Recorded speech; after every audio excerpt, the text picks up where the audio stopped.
अस्सलाम वालेकुम, मैं हूं रेहान तारिक और आप देख रहे हैं दस्तक। इंतखाबात में शिकस्त, बयानियों के उतार चढ़ाव, अवाम के सवालात और मीडिया की तनकीद के बाद कायदे हिज़्ब इख्तिलाफ और सदर मुस्लिम लीग नून शहबाज शरीफ ने एक तवील तरीन इंटरव्यू दिया है।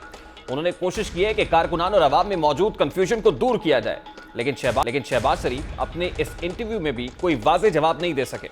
उन्होंने एक बार फिर नवाज शरीफ की क़ियादत पर मुकम्मल एतमाद का इजहार करते हुए इस्तीफे से मुताल्लिक़ खबरों की सख्ती से तरदीद की है। ऑपोजिशन लीडर ने अपने तक़वियत देते हुए कहा कि अगर 2018 में मुशावरत की जाती, अगर उनके अपने दरमियान कंसेंसस होता, पार्टी ठीक तरीके से फैसला करती, स्ट्रैटेजी अच्छी रिवाइज की जाती, तो नवाज शरीफ चौथी बार वजीर आजम बन सकते थे। शहबाज शरीफ क्या कह रहे थे सलीम साफी साहब से इंटरव्यू देते हुए, उसकी एक झलक आपके सामने रखता है। नहीं, बजट अपनी तकरीर में मैंने एक जुमला कहा था, अगर आवाम की जेब खाली है तो ये बजट जारी है, तो उसी तरीके से ये खबर जारी है। अगर 2018 के इलेक्शन से पहले हमारी अगर इज्तिमाई मुशावरत के साथ अगर हम स्ट्रेटजी ठीक बनाते तो शायद 2018 के इलेक्शन के नतीजे में भी मियां नवाज शरीफ चौथी मरतबा वज़ीर आज़म बनते। ये मैं आज भी बिला खौफ तरदीद कह सकता हूँ ये बात। शहबाज शरीफ ने एक जानिब पार्टी के अंदर इख्तलाफात की तरदीद की है, पार्टी सदारत से मुतालिक उनसे सवाल किया गया, उनका कहना था कि यह खबर जाली है। दूसरी जानिब अपने मफामती बयानिए को जारी रखने के अज़्म का इजहार भी किया है, जबकि हुकूमत ने माजी को भुलाकर आगे बढ़ने का मशवरा भी दिया है। माजी से सबक सीखते हुए, माजी की जो तलखियाँ हैं, जो कुछ माजी में हुआ उससे सबक सीखते हुए अब आगे बढ़े और इस वक्त इस मुल्क के 22 करोड़ आवाम के दुखों का मदावा करें। मैं तो बात करता हूँ नेशनल रिकन्सिलिएशन की। अगर शहबाज शरीफ माजी को बुला के बात करना चाहता है तो हुकूमत तो कभी अपोजिशन के दरवाजे बंद नहीं हो सकते सियासत में, और पहली बिस्मिल्लाह ही जो है कि मशीन वोटिंग से करे। सवाल यह है कि मफामत ने नून लीग को कितना फायदा पहुंचाया है। ऑपोजिशन लीडर ने मुतादिद बार मफामत की कोशिश की है, लेकिन नाकामी का सामना करना पड़ा। दूसरी जानिब नून लीग के अपने अंदर और अवाम में मज़ामती बयानी ने मकबूलियत हासिल की। वक्त गुजरने के साथ साथ मरियम नवाज शरीफ क्राउड पुलर साबित हुई, वो ज़्यादा अवामी इज्तिमात इकट्ठा करने में कामयाब हुई, मगर कई मौके पर जब अवाम को उनकी ज़रूरत पेश आई, नायब सदर मुस्लिम लीग नून सियासी कौमे में चली गई, वो मज़ामती क्वारंटीन में चली गई। खुद कायद मुस्लिम लीग नून नवाज शरीफ भी अवामी मसाइल पर खामोश रहे, मज़ामत इख्तियार करने की बजाय खाना खाने, वॉक और मुलाकातों की तस्वीर लंदन से जारी करते रहे। अब जबकि मरियम नवाज शरीफ सियासी क्वारंटीन में है, नवाज शरीफ ने रोल्स रॉयस कार से उतरते हुए एक वीडियो जारी किया। जरा लंदन से नवाज शरीफ साहब के वो उतरने के मनाजिर आपके सामने रखते हैं कि जिस वक्त वो नून लीग के एक रहनुमा ज़ुबैर गुल साहब की रिहाइशगाह पर पहुंचे हैं और रोल्स रॉयस गाड़ी से उतर रहे हैं। वो भी प्रोड्यूसर साहब अगर आपको मिले तो वो चलाइए। इस वीडियो के मकासद क्या है, इस तरह की वीडियोस इस एंगल से क्यों जारी की जाती हैं, किसको पैगाम दिया जाता है, लेकिन आवाम के जहनों में सवालात हैं कि ख़त्म होने का नाम नहीं ले रहे। ये वो वीडियो है जनाब, ये लंदन का एक मशहूर इलाका है, वहाँ पाकिस्तान मुस्लिम लीग नून के रहनुमा ज़ुबैर गुल साहब, उनकी रिहाइशगाह पर साबिक वज़ीर आज़म नवाज शरीफ साहब पहुँचते हैं लंदन में, और आप देखें कि ठाठ बाट क्या है। साबिक वज़ीर आज़म रोल्स रॉयस गाड़ी, बड़ी गाड़ी पे से उतर रहे हैं जनाब, और उनके इस्तकबाल के लिए उनके हरकारे वहाँ पर मौजूद है। ये मज़ाहमती बयानियाँ लिए हुए नवाज शरीफ साहब हैं, जो बड़ी बड़ी गाड़ियों में पुरतायुश खाने भी खा रहे हैं, सफ़र भी कर रहे हैं, कॉफ़ी शॉप्स के ऊपर भी दिखाई देते हैं। तो आवाम के अंदर एक बेचैनी तो उठती है, इस्तराब तो होता है, सवाल तो उठाया जाता है कि क्या ऐसे होगी मज़ामत, क्या ऐसे आवाम को सड़कों पर निकाला जाएगा, क्या ऐसे आवाम के दुखों का मदावा होगा। एक सवाल तो है जो पाकिस्तान मुस्लिम लीग नून के मज़ामती बयानिए पर भी उठ रहा है। सवाल आते हैं कि ख़त्म होने का नाम नहीं ले रहा है। अगर नवाज शरीफ खुद को मज़ामत का इस्तारा समझते हैं तो वो पाकिस्तान में आकर आवाम के साथ जद्दोजहद से गुरेजा क्यों हैं। सवाल तो ये है कि क्या पुरतायुश गाड़ियों में तफरी से इनकलाब आएगा, इनकलाब के ख्वाब दिखाकर क्वारंटाइन क्यों इख्तियार किया जा रहा है, ये सब क्वारंटीन में क्यों चले जाते हैं। क्या नून लीग मायूसी फैलाने का सबब बन रही है, क्या मरियम नवाज अब भी मज़ामत होगी तो मफामत होगी रास्ते पर चल रही हैं। वो क्या कहती हैं कि किस तरह मज़ामत से मफामत करेंगी, ज़रा वो भी आपको याद कराते हैं। अगर मज़ाहमत होगी तो मफामत होगी। Power talks to power. Power जो है वो कमज़ोरी से बात नहीं करती। जहां आपने कमज़ोरी दिखाई वहां आपका दुश्मन आप पे अटैक करे। ट्रे में रख के आपको कभी कोई चीज़ नहीं मिलती, आपको अपना हक लेना पड़ता है, छीन के लेना पड़ता है। मज़ाहमत, मफामत, इस्तराब, परेशानी, कन्फ्यूजन, बेचैनी, ये सब कुछ है नून लीग के यहाँ। अब नून लीग की सियासत और अपोजिशन लीडर के सियासी तौर पर फाल होने के मामले पर बात करेंगे। इस वक्त सीनियर सहाफ़ी तज्ज़ियाकार सुहेल वड़ाइच साहब ने हमें ज्वाइन किया है। अस्सलाम वालेकुम सुहेल वड़ाइच साहब, बहुत बहुत शुक्रिया आपके वक्त के लिए। सुहेल वड़ाई साहब, गुज़श्ता रोज शहबाज शरीफ साहब जो ऑपोजिशन लीडर हैं, उन्होंने सलीम साफ़ी साहब को इंटरव्यू दिया और एक बार फिर लगता तो ये है कि वो मुफाहमाना रविश छोड़ने को तैयार नहीं है और उनको लगता है कि मसाइल का हल इसी रविश में है, मुफाहमाना तर्ज सियासत में है। लेकिन क्या बात है कि वो अपना ये तर्ज सियासत या अपनी ये हिकमत अमली पार्टी कायद को समझाने से कासिर हैं, या तो कासिर हैं या फिर आप बताइए कि पार्टी कायद समझना नहीं चाहते। मेरा ख्याल है कि जो कौमी मफाहमत की बात है, ये कहने को तो बड़ी एक पुरकशिश चीज़ है, लेकिन इसमें ज़ाहिर है 2 फरीक होते हैं, 3 फरीक होते हैं और ये सारे फरीकों को इकट्ठा करना, मसलन कौमी मसालत के लिए ज़रूरी है हुकूमत का जो फरीक है वो भी तैयार हो, तो हुकूमत इनके साथ मसालत के लिए तैयार ही नहीं है, तो कौमी मसालत कैसे होगी? कौमी मसालत तो तब हो सकती है कि जब मियाँ नवाज़ शरीफ के ख़िलाफ़ जो मुकदमात हैं या शहबाज शरीफ के ख़िलाफ़ जो मुकदमात हैं वो ख़त्म हो। क्या वो ख़त्म हो सकते हैं? क्या हुकूमत वो ख़त्म करेगी? तो इसलिए कौमी मसालियत का जो मामला है वो तो नज़र नहीं आता और ये एक ख्वाब है जो पूरा नहीं हो सकता। और इस वक्त तो बात सिर्फ ऐसे बयानिए की है जो इंतखाबी बयानिया हो, जो नून लीग के लिए उसको इंतखाबात जितवा सके, अगले इलेक्शन के लिए वो तैयारी करें और उस इलेक्शन के लिए ऐसा बयानिया तश्कील दें जिसमें ये लगे कि वो सिर्फ मज़ामत नहीं कर रहे, वो इस काबिल भी हैं कि वो अगली हुकूमत बनाएं और उनको अगली हुकूमत बनाने दी भी जाएगी। ये तासुर जो है वो देंगे। देखिए सुहेल वड़ाई साहब, नून लीग के हाँ इस वक्त ना तो क्लियरली मफाहमत दिखाई दे रही है, ना ही क्लियरली मज़ामत दिखाई दे रही है, बल्कि नून लीग का बयानिया एक आम इंप्रेशन है कि कंफ्यूज्ड बयानिया है, कंफ्यूजन का बयानिया है। तो नून लीग को कहाँ क्लैरिटी की जरूरत है और आपको क्या लगता है कि वो कौन सा नैरेटिव होगा जो बेस्ट सूटेड होगा खासतौर पर आम इंतखाबात 2023 के लिए? तो मेरा ख्याल है आप इन्हें एक नए बयानिए की ज़रूरत है रेहान तारक साहब, और वो नया बयानिया इंतखाबी बयानिया हो, वही बयानिया जो इन्हें इंतखाबात जितवा सके, वही बयानिया जो इन्हें मुख्तदर ताकतों के साथ इकट्ठा बिठा सके, और वो बयानिया जिसकी वजह से लोगों को इनसे उम्मीद हो कि ये आकर इनके मसाइल हल कर सकते हैं। लेकिन सुहेल वड़ाई साहब, वो बयानिया तो उस वक्त कायम होगा जिस वक्त पूरी की पूरी पार्टी एक कंसेंसस डेवलप करेगी, एक साथ बैठेंगे। यहाँ पर तो एक और तासुर भी दिया जाता है कि चचा और भतीजी के दरमियान भी कोई सर्द जंग है। क्या ये तासुर भी दुरुस्त है? क्या दोनों एक दूसरे को एक्सेप्ट करने के लिए तैयार नहीं? असल में दोनों सिंबॉलिक हैं। एक कैंप वो है जिसको मज़ामती कैंप कहा जाता है, दूसरा मफाहमती कैंप है। क्या वाकई इसमें कोई खलीज है? जी, खलीज तो डेफिनेटली है। मफाहमती और मज़ामती जो 2 किरदार हैं उनके अंदर खलीज भी है, बयानिए का इख्तलाफ भी है, तसादम भी है। लेकिन नून के यहाँ एक अच्छी चीज़ है कि जो मियाँ नवाज़ शरीफ हैं वो इन दोनों बयानियों के दरमियान चलते हैं। वो बज़ाहिर तो मज़ामत के बयानिए के साथ हैं, लेकिन आप देखें कि बहुत दफ़ा उन्होंने ख़ुद मफाहमत का जो बयानिया है उसके हक़ में आवाज़ उठाई है और उस पर अमल भी किया है। चाहे आप 2013 का इलेक्शन देखें, वो उस वक़्त मफाहमत के बयानिए पे थे। 1997 का इलेक्शन देखें, मफाहमत के बयानिए पे थे। तो ये बार बार वो मफाहमत और मज़ामत इन दोनों के दरमियान चलते हैं और जो उस वक़्त बेस्ट सूटेड होता है उसको वो ले लेते हैं। मेरा ख़्याल है अब भी उन्हें इंतखाबी बयानिया जो है वो सूट करता है और वो इसका इंतखाब करेंगे। तो सुहेल वड़ाई साहब, आपको नहीं लगता कि फिर ये जो हाइब्रिड किस्म की नेचर है कि कभी आप मफाहमत करने लगे, कभी मज़ाहमत करने लगे, इसकी वजह से आप एक्सपोज भी होते हैं? और इस वक्त पाकिस्तान मुस्लिम लीग नून जो है वो पब्लिक में भी एक्सपोज तो हो रही है। मतलब एक तरफ मरियम नवाज साहिबा कहती हैं कि हम पाकिस्तान मुस्लिम लीग नून अब चेंज जमात है, वो पहले जैसी नहीं रही, अब हम इंतखाबी धांधली को भी एक्सपोज करेंगे, हम सड़कों पर आएंगे, बाहर आकर मज़ाहमत करेंगे। तो फिर पब्लिक नहीं उस तरह से जो है इस चीज़ को एक्सेप्ट करती कि आप हार जाते हैं, उसके बाद आप फिर बैठ जाते हैं, फिर एक लंबी खामोशी होती है, फिर शहबाज साहब का इंटरव्यू आता है। मतलब ये मिक्स एंड मैच आपको नहीं लगता कि समझ नहीं पा रहे हैं लोग? ये दुरुस्त है आपकी बात के जो 2 बयानिए हैं इनको थोड़ी देर के लिए तो इकट्ठे चलाना मुमकिन होता है। यानी आप मज़ामती और मफाहमती बयानिए को 2-3 साल आपने चला लिया, लेकिन जूँ ये आगे चलता जाएगा इन 2 को इकट्ठे चलाना मुश्किल होगा, आपको इनमें से एक को चुनना पड़ेगा। अच्छा सुहेल वड़ाई साहब, आप जैसे कह रहे हैं कि अब जो भी बयानिया हो वो इलेक्शंस का बयानिया होना चाहिए, Noon League has to prepare for the elections. आपको क्या लगता है कि जब वो इलेक्शन में जा रहे होंगे तो उस वक्त कौन लीड करेगा? ड्राइविंग सीट पे किसको होना चाहिए? क्या शहबाज साहब, क्योंकि हमने ये भी सुना है कि असल में जो पावर है उसका भी प्रॉब्लम है, कुली इख्तियारात की जंग भी है, मरियम नवाज साहिबा के यहाँ भी और शहबाज शरीफ साहब के यहाँ भी। तो आपको क्या लगता है कि ड्राइविंग सीट पे किसको होना चाहिए?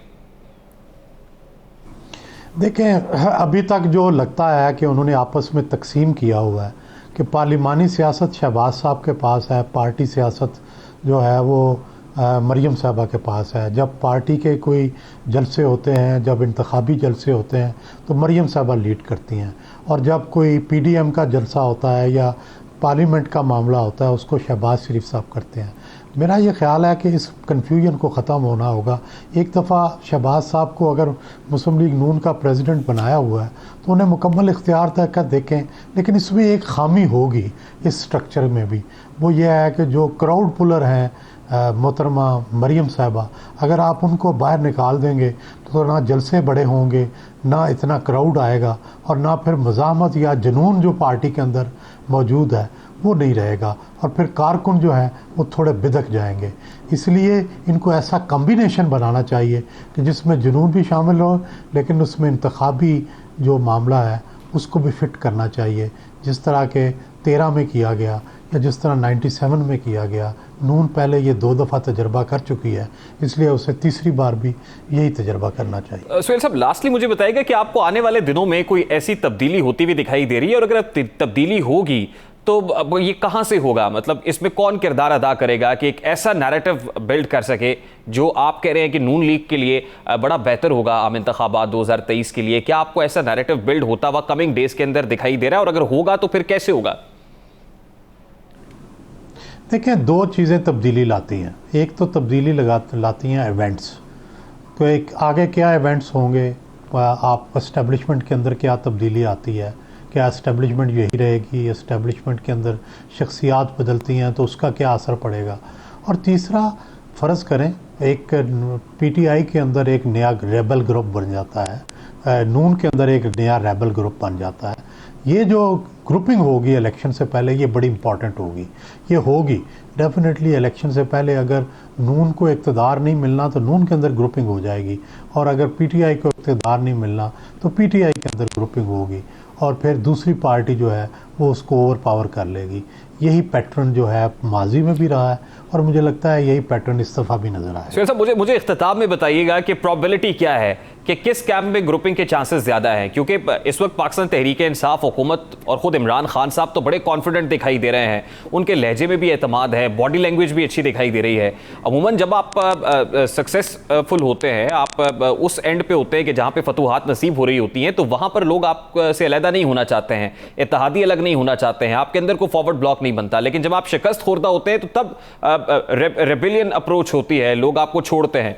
तो टेंटेटिवली तो यही दिखाई दे रहा है कि पाकिस्तान मुस्लिम लीग नून के हाँ ये चांसेस ज्यादा है कि वहां पे ग्रुप बंदी होगी। आपको क्या लगता है? रेहान तारक साहब, इसके लिए अभी 2-3 महीने वेट करना पड़ेगा। पहले एस्टेब्लिशमेंट के अंदर जो तब्दीलियां हैं उन पर गौर करना पड़ेगा कि वो क्या तब्दीलियां होती हैं। उसके बाद ये प्रेडिक्ट किया जा सकेगा कि कौन टूटेगा और किसके अंदर रेबेल ग्रुप जो हैं बनेंगे। आप देखें कि एक तरफ ये रवायत है कि इस वक्त इमरान खान बड़े मजबूत जा रहे हैं और बड़ी कामयाबियां समेट रहे हैं, दूसरी तरफ पाकिस्तान की तारीख ये भी कहती है कि कोई वफाकी मुंतखब हुकूमत मुसलसल 2 बार नहीं जीत सकी। तो पूरी तारीख पाकिस्तान की इसकी गवाह है, तो उस तारीख को भी सामने रखना पड़ेगा। बहुत बहुत शुक्रिया सुहेल वड़ाई साहब आपके वक्त के लिए। सीनियर साफी तज्जियाकार सुहेल वड़ाई साहब हमारे साथ मौजूद थे। आने वाले दिनों में कुछ तब्दीलियां होती हुई दिखाई दे रही है, लेकिन बहुत सारी तब्दीलियां मुख्तलिफ हलकों में तब्दीलियों के साथ मशरूत करार दे रहे हैं। क्विक शॉर्ट ब्रेक लेनी है जी, ब्रेक के बाद वापस आते हैं। पाकिस्तान सस्ता तरीन मुल्क है, सवाल उठाएंगे किसके लिए? इस ब्रेक के बाद हमारे साथ रहिएगा।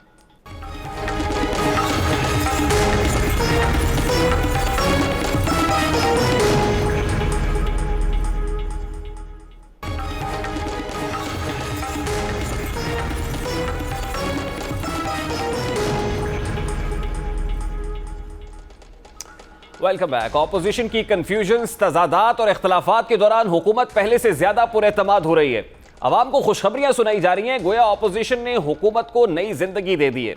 हुकूमत की जानिब से बड़े बड़े दावे किए जा रहे हैं। वजीर आजम पाकिस्तान ने दावा किया है कि पाकिस्तान दुनिया का सबसे सस्ता तरीन मुल्क है। वजीर आजम क्या कहते हैं उसकी झलक आपके सामने रखता है। ये मेरे पास टेबल है, दुनिया में जितने भी मुल्क हैं आज इसकी पूरी लिस्ट मेरे पास है। इसमें आप यकीन करें कि आज जो सबसे सस्ता मुल्क दुनिया में, वो कौन सा मुल्क है? वो आपका पाकिस्तान। इस वक्त हमारा मुल्क दुनिया में सबसे सस्ता है रहने के लिए। अब आप मुस्कुराइए, खुश हो जाइए कि आपका मुल्क सबसे सस्ता तरीन मुल्क है। यहाँ पर कॉस्ट ऑफ लिविंग बहुत कम है। वज़ीर-ए-आज़म इमरान खान साहब खुशखबरी सुना रहे हैं। वज़ीर-ए-आज़म पाकिस्तान इमरान खान ने वर्ल्ड पॉपुलेशन रिव्यू की रिपोर्ट का हवाला दिया है। सवाल यह है कि क्या पाकिस्तान वाकई दुनिया का सस्ता तरीन मुल्क है? क्या पाकिस्तान में शहरियों का मयार ज़िंदगी दीगर ममालिक से बेहतर है? आज इसका जायजा आपके सामने रखेंगे, तफसील से आपको बताएंगे। वर्ल्ड पॉपुलेशन रिव्यू ने निम्बियो नामी इदारे से डेटा हासिल किया है। इस डेटा में न्यूयॉर्क को 100 की रेटिंग देकर दीगर ममालिक के साथ इसका कंपैरिजन ड्रॉ करने की कोशिश की गई है। उस शहर से उसका कंपैरिजन किया गया है कि न्यूयॉर्क सिटी से कोई शहर कितना सस्ता या कितना महंगा है। यानी अगर किसी मुल्क की दर्जाबंदी 98 है तो इसका मतलब है कि वो न्यूयॉर्क से 2 दर्जे सस्ता है, और अगर किसी शहर की दर्जाबंदी 102 है तो इसका मतलब यह है कि ये शहर 2 रुपए महंगा। इसी दर्जाबंदी के तहत दुनिया के सस्ते तरीन और महंगे तरीन ममालिक की फहरिस्त जारी की गई है। दर्जाबंदी के तहत पाकिस्तान न्यूयॉर्क से 81.42 दर्जे सस्ता मुल्क है। इसी तरह अफगानिस्तान की दर्जाबंदी 24.51, भारत 25.14, मिस्र 25.31, ट्यूनिस 25.43% सस्ते ममालिक हैं। महंगे तरीन ममालिक में ये जो केमन जज़ायर हैं 141.64%, बरमूदा 138.22% और स्विट्जरलैंड 122.67% दुनिया के महंगे तरीन ममालिक हैं। नॉर्वे 104.49% महंगा है, जबकि अमेरिका 97.23% महंगा मुल्क है। बिजली महंगी, पेट्रोल महंगा, गंदम, चीनी और जहां इंपोर्ट किए जाए पाकिस्तान दुनिया के सस्ते तरीन ममालिक में क्यों शुमार होता है, वहां सवाल तो उठता है, दुनिया के तरक्याफ्ता ममालिक महंगे तरीन मुल्क क्यों हैं? यहाँ की लोगों की क़ुव्वत ख़रीद क्या है और यहाँ पर फीकस आमदनी कितनी है? क्योंकि जब लोगों की क़ुव्वत ख़रीद कम हो जाएगी, चीज़ों की डिमांड कम हो जाएगी, लोगों के पैसे ख़त्म हो जाएंगे, तो शहरी खरीदारी कैसे करेंगे? पाकिस्तान दुनिया का सस्ता तरीन मुल्क है जहाँ फीकस आमदनी $1000 से भी कम है, जबकि जो केमन जज़ायर हैं वो सबसे महंगे इलाके हैं, लेकिन यहाँ फीकस आमदनी या पर कैपिटा इनकम जिसको कहते हैं वो $91,392 है। ह्यूज डिफरेंस है। इसी तरह पाकिस्तान में क़ुव्वत ख़रीद का जायजा लिया जाएगा, परचेजिंग पावर को देखा जाए तो न्यूयॉर्क का शहरी अगर 100 रुपए की चीज़ खरीदने की इस्तिताअत रखता है तो पाकिस्तान में एक फ़र्द न्यूयॉर्क के मुकाबले में महज 30 रुपए की चीज़ खरीद सकता है। हुकूमत महंगाई कम होने का क्रेडिट तो ले रही है, लेकिन इसी इदारे की रिपोर्ट के मुताबिक पाकिस्तान में शहरी न्यूयॉर्क की निस्बत 57.49% महफूज हैं। यानी बहुत कम जो है वो सेफ्टी इंडेक्स कम दर्जे पर आता है। पाकिस्तानियों को न्यूयॉर्क के शहरियों की निस्बत सेहत की 60% कम सहूलियात मिलती हैं। मुल्क तो सस्ता है, मगर हुकूमत की जानिब से आवाम को कम खाने के मशवरे भी गाहे बगाहे दिए जाते हैं। हुकूमत क्या कहती है पब्लिक को कि क्या खाया जाए और कितना खाया जाए, ज़रा उसकी एक झलक आपके सामने रखता है।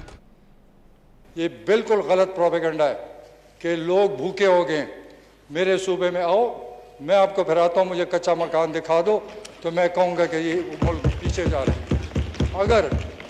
अगर इन लोगों ने इकोनॉमिक्स पढ़ी हो तो ये आया है कि दुनिया में महंगाई हर जगह जा रही है। अमेरिका में भी महंगाई हो रही, यूरोप में भी हो रही है, लेकिन उसका एक फार्मूला है। अगर आवाम की ज़िंदगी या स्टैंडर्ड ऑफ लिविंग वो नीचे जाए और मुल्क में महंगाई आए तो वो तबाही है।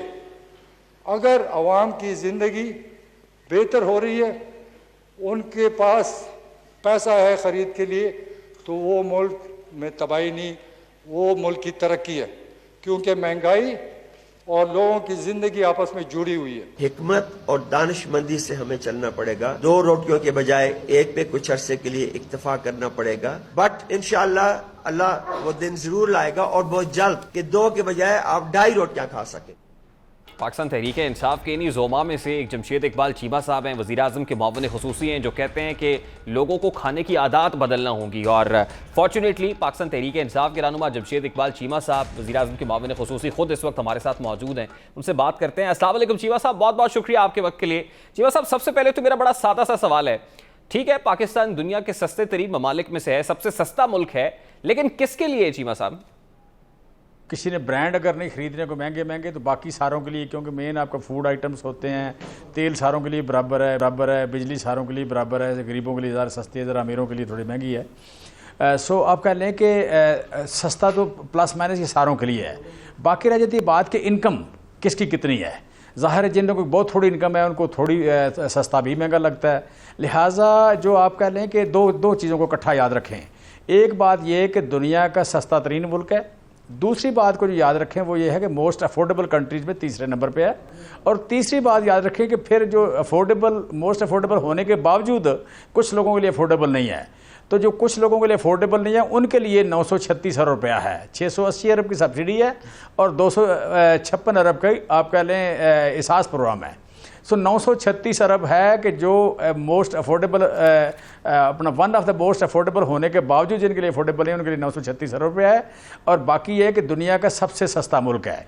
So, इस बात को जितने तरीकों से देखेंगे, नंबर वन से पर कैपिटा इनकम, दूसरा ये कि जो सूरत हाल इसके मुताबिक बताई जा रही है, जो पिक्चर पेंट की जा रही है उसके मुताबिक तो जितने ममालिक है दुनिया के वहां पे लोगों को अपना बोरी बिस्तरा गोल करना चाहिए और पाकिस्तान आ जाना चाहिए। सर्वे ये है कि लोगों को रहना कहाँ चाहिए। लोगों को ये सर्वे किया इसलिए गया कि लोगों को अपनी वैल्यू फॉर मनी कहाँ ज्यादा मिलती है, ये सर्वे है। उस सर्वे में कहते हैं कि महंगे शहरों से निकलें और सस्ते शहरों में जाएं, इसलिए ये सर्वे किया गया, ये गाइडेंस है लोगों के लिए। मैं यही तो उसमें पाकिस्तान नंबर 1 है। मैं यही तो पूछ रहा हूं आपसे सर। हाँ, तो मैं कहता हूं ये ठीक है, न्यूयॉर्क सिटी ये बात 100% ठीक है जो सर न्यूयॉर्क सिटी के अंदर, यही तो अब आप कह रहे हैं कि मेरा सवाल इररिलेवेंट है, मैं यही तो आपसे पूछ रहा हूं कि वहां पर जो लोग हैं उनको चाहिए पाकिस्तान आ जाए बोरी बिस्तरा गोल करके।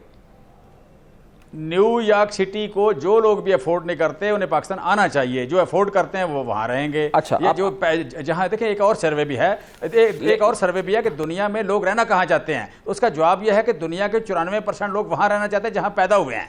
सो दुनिया जो आप कह लें साउथ कोरिया में पैदा हुआ, साउथ कोरिया में रहना चाहता है, जो पाकिस्तान में पैदा हुआ एक और सर्वे भी है ना सर, अमेरिका रहना चाहता है, इसी के साथ एक और सर्वे भी है। लेकिन फिर भी इसमें सर हेल्थ केयर इंडेक्स भी दिया हुआ है। हेल्थ केयर इंडेक्स हमारा 60.04 है, सेफ्टी इंडेक्स हमारा 57.49 है। इसको क्या समझा जाए सर? क्या हम सेफ्टी वाइज हेल्थ वाइज बहुत बेहतर हैं कि न्यूयॉर्क से एक बाशिंदा उठेगा और पाकिस्तान आ जाएगा? मैं यही कह रहा हूं कि वो अगर वहां 100 रुपए होने के बावजूद लोग उधर से इधर नहीं आते तो कोई ऐसी, हम हर चीज़ में आइडियल तो नहीं है, लेकिन बेसिक जो बात है कि हम पिछले 2-3 साल में रिहान से मार खा रहे थे, पेंटी खाते थे रोज़ाना। रिहान रोज़ाना बैठता था, शुरू हो जाता था महंगाई और बगैर अलग A B से लेके Z तक जाता था, रुकता नहीं था, फिर 2 घंटे बाद दोबारा आ जाता था, फिर शुरू हो जाता था, फिर रिहान जब थक जाता था कोई और आ जाता था चैनल 24 पे। मैं कह रहा हूँ कि ये बात टोटल गलत थी। It was all disinformation. Rehan के हम पास दुनिया के सस्ते तरीन मुल्क हैं। की रिपोर्ट आएगी तो वो पढ़ के तो बताएगा। मैं कह रहा हूं कि बताएं, लेकिन उसके एंगल क्या है? आप कह रहे हैं महंगाई है, महंगाई नहीं है। बेसिक बात है कि आपने जिस बात पे हमें बीट किया, जिस बात पे हमें मूर्त इल्जाम ठहराया वो ये था कि हम महंगाई है। हम कह रहे हैं महंगाई नहीं है। वज़ीर आज़म इमरान खान एक्सेप्ट करते हैं कि महंगाई सबसे बड़ा चैलेंज है। टेररिज्म का क्या है, बाकी बात करते हैं रूल ऑफ लॉ क्या है, वो अलग बात कर लें। ये तो कल इमरान खान साहब ने खुद कहा पब्लिक से जब वो खिताब कर रहे थे कि महंगाई है और महंगाई हमारा सबसे बड़ा चैलेंज है। ये तो इमरान खान साहब बताते हैं सर हमें। नहीं देखें, जब इनकम से रिलेट करती है ना, और देखें आज हम सस्ता होने के बावजूद हम उन्हें को रुख तो नहीं जाना, हमने को मुतमईन तो नहीं होना। हम अपने मुल्कों अपने लोगों की ज़िंदगी को इससे भी आसान करेंगे डेफिनेटली। और उसी के लिए 956 अरब रुपये 936 अरब रुपये जो रखा है उसी की फेयर डिस्ट्रीब्यूशन करके हम उनको सपोर्ट करेंगे कि कुछ लोग इतनी सस्ती चीज़ें होने के बावजूद भी नहीं खरीद सकते। ये भी एक रियलिटी है, ठीक है। फिर इससे सस्ती हो जाए फिर भी वो कुछ लोग नहीं खरीद सकते, कुछ लोगों की इनकम इससे बढ़ जाए फिर भी नहीं खरीद सकेंगे। लिहाजा ये एक ऑनगोइंग प्रोसेस है, महंगाई ऑनगोइंग प्रोसेस है, परचेजिंग पावर ऑनगोइंग प्रोसेस है, इनकम बढ़ना ऑनगोइंग प्रोसेस है। ये जंग हर वक्त जारी रहेगी, सपोर्ट ये एफर्ट हर वक्त जारी रहेगी।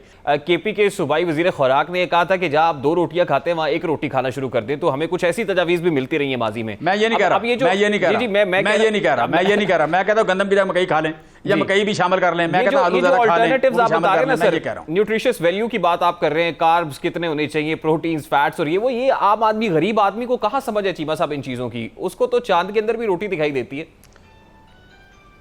तो मैं आपकी मिन्नतें कर रहा हूं कि आप समझाएं उसको, मेरी मदद करें उसको समझाने में। मैं तो यही कह रहा हूं। देखिए ना, हर बंदे को हिसाब आता है, हर बंदे को हिसाब आता है। हिसाब ये है कि जो चीज़ सस्ती मिले, आलू आज भी सस्ता है, जो चीज़ सस्ती मिले लोग ले लेते हैं अगर उसे गाइड कर दें और सुपीरियर चीज़ बना के खाएं। अगर आप मकई को इन्फीरियर बना के पेश करेंगे वो नहीं खाएगा।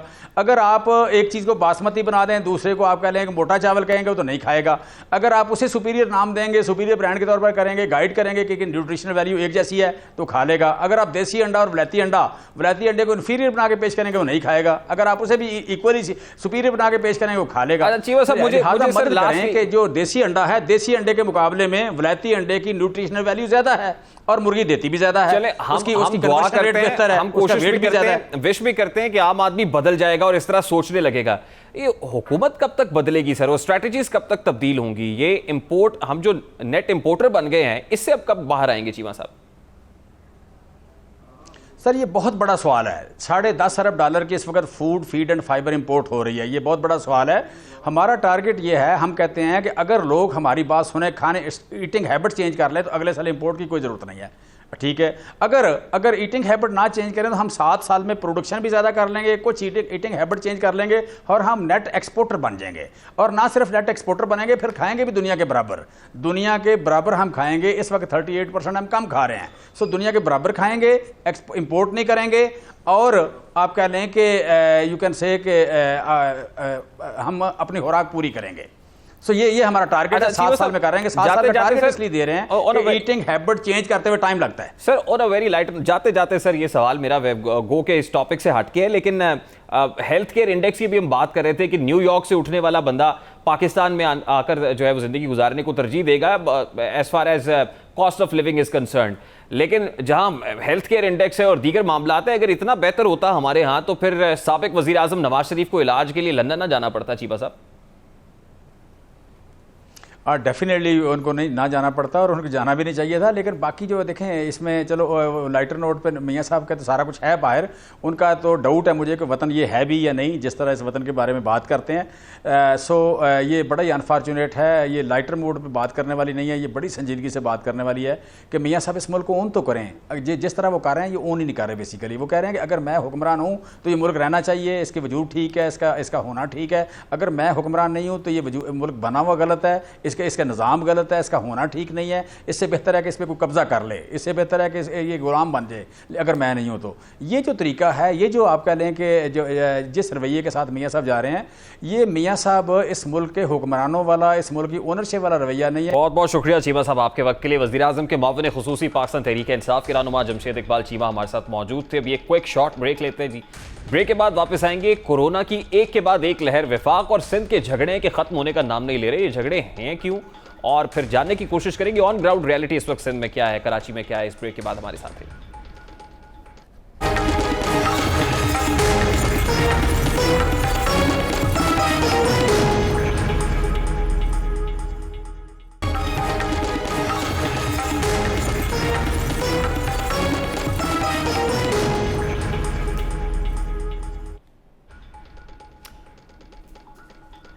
Welcome back. वही हुआ जिसका डर था, मास्क की पाबंदी की, ना ही वैक्सीन लगवाई और ना ही एसओपीज का ख्याल रखा। कोरोना की चौथी लहर एक बार फिर अवाम पर बड़ी पाबंदियां लगाने का बाइस बन गई है। आज वजीर आजम पाकिस्तान इमरान खान की जेर सदारत एनसीओसी का इजलास हुआ, जिसमें कोरोना के फैलाव को रोकने के लिए चंद अहम फैसले किए गए हैं। सरबराह एनसीओसी असद उमर के मुताबिक जिन शहर में कोरोना केसेस ज्यादा हैं, जिन शहरों में कोरोना ज्यादा तेजी से फैल रहा है, वहां बंदिशें लगेंगी। रावलपिंडी, लाहौर, फैसलाबाद, मुल्तान, इस्लामाबाद, गिलगित बल्तिस्तान और मीरपुर आज़ाद कश्मीर के शहरियों पर बड़ी पाबंदियां आयद कर दी गई और इन पाबंदियों के तहत मार्केटों के औकात कार 10 की बजाय 8 बजे कर दिए गए हैं। नई पाबंदियों का इतलाक 3 से 31 अगस्त तक होगा। मार्केटें हफ्ते में 2 रोज बंद रहेंगी। वफाकी वजीर के मुताबिक पब्लिक ट्रांसपोर्ट 50% गुंजाइश के साथ चलेगी। रेस्टोरेंट्स में इंडोर डाइनिंग बंद कर दिया गया है। आउटडोर डाइनिंग भी सिर्फ रात 8 बजे तक खुला रहेगा। रेस्टोरेंट्स पर टेक अवे की सहूलत 24 घंटे मौजूद रहेगी। ये पाबंदियां यकीनन एक ऐसे वक्त में आयद की सिंध हुकूमत पहले ही सूबे में जुज़वी लॉकडाउन का ऐलान कर चुकी है। सिंध हुकूमत के इस इकदाम को वज़ीर आज़म पाकिस्तान इमरान खान की जानिब से शदीद तनकीद का निशाना भी बनाया गया। वज़ीर आज़म इमरान खान साहब जब सिंध हुकूमत ये कर रही थी तो उन्होंने क्या कहा, जरा उसकी एक झलक आपके सामने रखता है। हमारा ये है कि देखें, जब आप लॉकडाउन करते हैं तो अपने जहन में डाल लें कि आप लोगों को भूखा रखेंगे। स्कूलों में जब तक बच्चों को और टीचर्स को टीके ना लगाएं, स्कूल भी ना खोलें, क्योंकि स्कूलों में भी बड़ी जल्दी फैल जाता है। अब वज़ीर आज़म इमरान खान रेस्ट्रिक्शंस के बहुत ज़्यादा खिलाफ है जो सिंध हुकूमत ने लगाई, लेकिन अब खुद वफाकी हुकूमत को भी यही पाबंदियां लगाना पड़ रही हैं। अब सिंध में जो कुछ हो रहा है वहां पर ये सुपर स्प्रेडर है, वहां पर जो इंडियन वेरिएंट है जिसको डेल्टा वेरिएंट कहा जा रहा है बड़ी तेजी से फैल रहा है। लोग बहुत परेशान हैं, वैक्सीनेशन के लिए वैक्सीन सेंटर का रुख कर रहे हैं, लेकिन वहां पर भी एक भगदड़ दिखाई दे रही है, वहां पर भी नज़्म ज़ब्त की सरीन खिलाफ वर्जी दिखाई दे रही है। वहां पर क्या मंजर है, अगर प्रोड्यूसर आप मनाजर दिखा सके एक्सपो सेंटर के तो लोगों तक पहुंचे। ये देखिए, ये सूरत हाल है जनाब एक्सपो सेंटर कराची की। वहां पर कैसे भगदड़ दिखाई दे रही है, एक बदनज़मी की कैफियत दिखाई दे रही है कि आप लोगों को कोरोना से बचाना चाहते हैं, आइसोलेट करना चाहते हैं, लेकिन जब वो वैक्सीनेट कराने के लिए आते हैं तो वहाँ पर कोई सोशल डिस्टेंसिंग नहीं है, वहाँ पर कोई SOPs का ख्याल नहीं रखा जा रहा है। इसी मामले पर बात करेंगे। इस वक्त कराची से मारूफ समाकुन और JDC के सरबराह जफर अब्बास साहब ने हमें ज्वाइन किया है। अस्सलाम वालेकुम जफर साहब, बहुत बहुत शुक्रिया आपके वक्त के लिए। जफर साहब, हमारी इतलात के मुताबिक आप अभी एक्सपो सेंटर से ही होकर आ रहे हैं, क्या अभी भी वहाँ पर इसी तरह स्टैम्पीड है, भगदड़ है, नज़्म ज़ब्त की खिलाफ वर्जी है, कन्फ्यूजन है, बेचैनी है? रश तो बहुत ज़्यादा है, इस वक्त भी बहुत ज़्यादा बड़ी लाइन है और चूँकि लोग बहुत ज़्यादा वहाँ पे बोल रहे थे कि वहाँ पर पानी का इंतज़ाम किया जाए, वेटिंग बहुत लंबी है। जो स्टाफ वहाँ पर काम कर रहा है उनकी कुछ 3 महीनों की तनख्वाहों के इश्यूज़ हैं, तो वो थोड़े परेशान थे। लंबी लाइनें लगाना, लोगों को इकट्ठा करना, ये आपने बहुत अच्छे तरीके से किया है, लेकिन एक्सपो सेंटर के बाहर जो कुछ हुआ, ये लोगों का मिजाज है अमूमी तौर पे कि वो चाहते नहीं है कि पुरअमन तरीके से ये सब कुछ हो जाए, या फिर बदइंतज़ामी है? असल में सेंटर्स की कमी है शहर में, उसकी वजह से एक तो पैनिक की सूरत हाल है, अचानक से कोविड में थोड़ी बहुत तेज़ी आई है, अस्पतालों की तादाद कम है और जिन अस्पतालों में कोविड के लिए बेड हैं और उन अस्पतालों में कोविड के बेड बहुत कम तादाद में हैं। लाजमी बात है, 2.5-4.5 करोड़ आबादी का शहर है और उसके अंदर गिनती के अस्पताल हैं और उन गिनती के अस्पतालों में भी चंद अस्पतालों में खाली कोविड के वार्ड हैं, और जब वो ये बोलते हैं कि हमारे अस्पताल भर गए कोविड से। जफर साहब, लोग भी तो उस वक्त निकलते हैं जब उन्हें ये पता चलता है कि हमारी मोबाइल सिम ब्लॉक हो जाएगी, यानी जान से ज्यादा मोबाइल सिम अजीज है।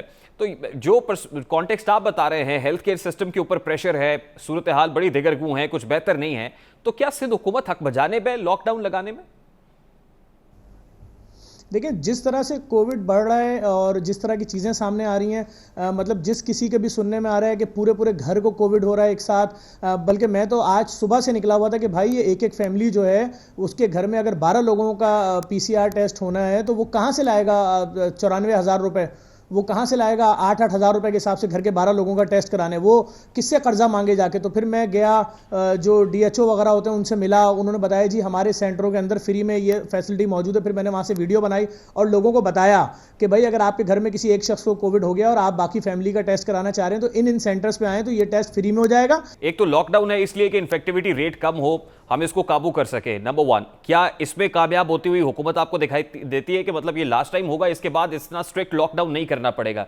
दूसरी बात यह है कि अगर लॉकडाउन हो गया तो उसके बाद जो एक आम आदमी सफर करेगा, एक कॉमनर, उसकी मईशत कमजोर होगी, अब उसको कैसे रिकवर करेंगे? इन दोनों चीजों के लिए क्या हुकूमत तैयार दिखाई दे रही है आपको?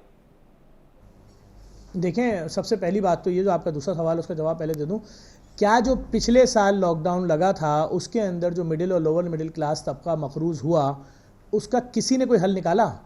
वो जो लोग बेरोज़गार हुए पिछले लॉकडाउन में और अब तक बेरोज़गार हैं, क्या उसके लिए किसी ने पूछा? आए दिन जो हम खुदकुशियों की खबरें पढ़ रहे हैं, बेरोज़गारी से तंग आकर, गुर्बत से तंग आकर, मुफलिसी से तंग आकर, जो प्राइवेट कंपनियों ने तनख्वाहें आधी आधी कर दी कि हमें लॉकडाउन में लॉस हुए थे, हमारे कंटेनर फंस गए, हमारा सीज़न का माल नहीं बिका, लोगों के ऊपर जो मुश्किलात पिछले लॉकडाउन की आई हैं उसको किसी ने आज तक हल नहीं किया। सर, अभी तो आप आज अगर बंद करने की बात करें, क्यों छल लें आज सारे ताजिर? उनको पता है कि अब की बार अगर बंद हुआ तो हम गए, अब हमें ना कोई कर्जा देगा, ना हमारे पास कोई रास्ता है, बच्चे हमारे मखरूज हो गए। और जो बेचारा प्राइवेट नौकरी करने वाला आदमी था वो तो सर पकड़ के बैठा हुआ है कि पेट्रोल की कीमत 20-20 रुपए, 25-25 रुपए का इजाफा हो रहा है। बस वालों ने, एक बस वाले ने 10-10 रुपए का इंटरसिटी इजाफा कर दिया है। वो कह रहा है हर आदमी से 10 रुपए लूंगा ऊपर, भले तुम 5 रुपए बढ़ाओ, 10 रुपए बढ़ाओ। कोई अगर कुछ कर सकता है इस ट्रांसपोर्ट माफिया से तो करके दिखा दे।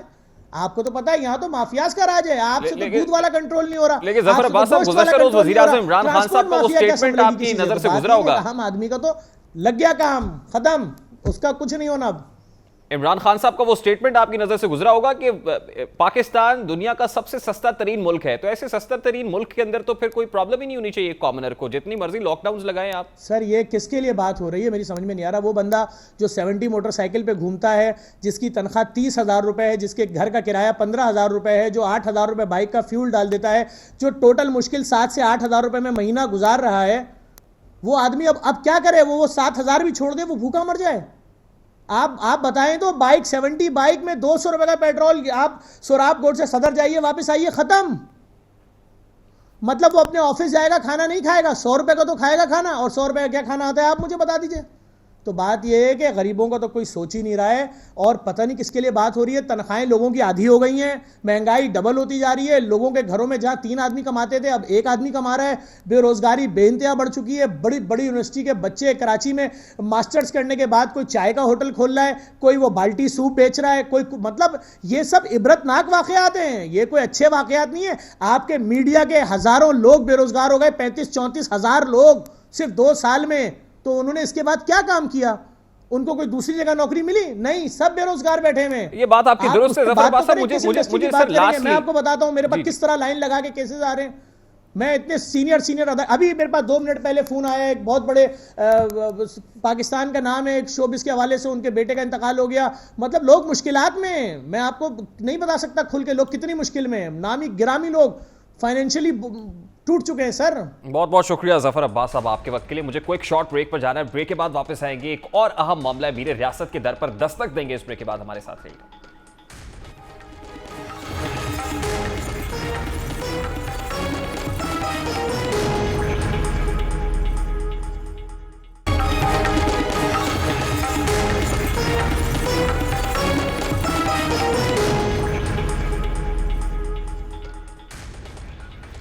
Welcome back. आज मीर रियासत और अरबाब इख्तियार की फिक्र पर दस्तक देंगे। ये दस्तक उस मजदूर की है जो सरमायादार की मिले तो चलाता है, मगर खुद चिरचिराते शहतीर की छत तले बेसुध सो जाने पर मजबूर है। आज उस मजदूर की दस्तक लेकर हाजिर हुए हैं जो बड़े बड़े डैम तो बनाता है, मगर खुद बिजली के मीटर कटा के गोरनुमा घरों में टिमटिमाते हुए दियों को घूरने पर मजबूर है। आज उस मजदूर का अलमिया मीर रियासत के सामने पेश करते हैं जो अमीरों के घर रोशन करने के लिए खुद बिजली के खंभों पर झूल जाता है।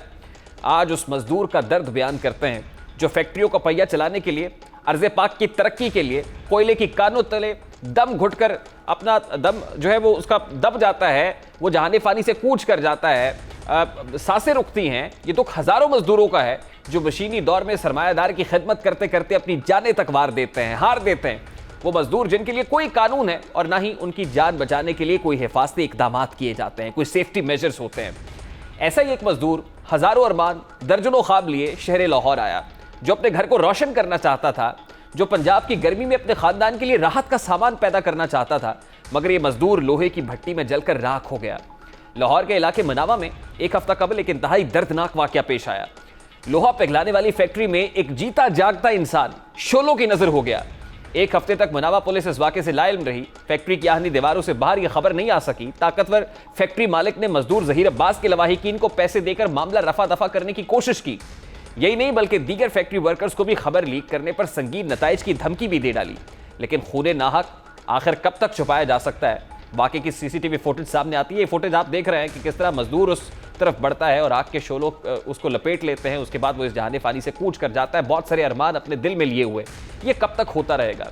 यकीनन हमें इन मजदूरों के लिए, इस कमज़ोर तबके के लिए सेफ्टी मेजर्स करने होंगे। सेठ को सोचना होगा कि मिल का पहिया तो जो है वो चल रहा है, मईशत तो उसकी बेहतर हो रही है, मजदूर उसकी जान भी जो है वो सेफ है, क्या महफूज है। यकीनन उनकी जानों को भी इज्जत देना होगी, मजदूर को भी इज्जत देना होगी, उसकी जान को भी कीमती समझना होगा। ये तो था आज की दस्तक। अब आपके साथ मुलाकात होगी इंशाअल्लाह कल। अपने रखिएगा ख्याल। अल्लाह हाफ़िज़।